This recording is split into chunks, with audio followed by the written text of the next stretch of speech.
Привет, меня зовут Настя, и это наш любимый город. Меня зовут Надя. Меня зовут Ксюша. Меня зовут Маша. И это наш любимый город. Зійшла зоря вечорова, над Хортицею встала. Той, хто хоче, той нехай мене чує, а ще краще нехай серцем відчує. Відчиніть, впустіть в нього нашу промову, щоб почути це знову і знову. Той, хто хоче, той нехай мене чує, а ще краще нехай серцем відчує. Відчиніть, впустіть в нього нашу промову, щоби почути це знову і знову. Це Запоріжжя, це Україна, а не якась інша країна. Це Запоріжжя, це Україна, а не якась інша країна. Це Запоріжжя, це Україна, а не якась інша країна. Це Запоріжжя, це Україна, а не якась інша країна.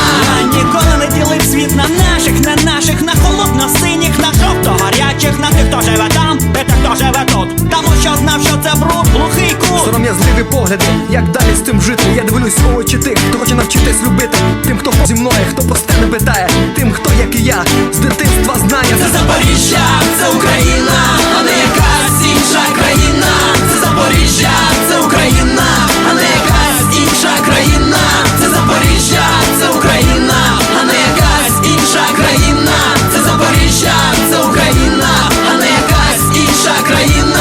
Нам є чим пишатись, Запоріжжю респект. У нас самий довгий у Європі проспект. Запорізька гребля, будівництво сторіччя, коли підкорилась людям Дніпровська хвиля. На острів волі, хто це сказав? Мабуть, той, хто на Хортиці ніколи не бував. Але головне, наші люди, які знають одне: ми такі, як і ви, ми такі, як і є. Ми Запоріжжя, ми Україна, а не якась інша країна. Ми Запоріжжя, ми Україна, а не якась інша країна. Ми Запоріжжя, ми Україна, а не якась інша країна. Ми Запоріжжя, ми Україна, а не якась інша країна.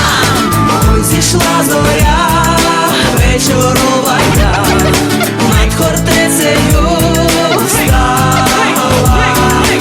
Ой, зійшла зоря вечорова, над Хортицею встала. Ми Запоріжжя, ми Україна, а не якась інша країна.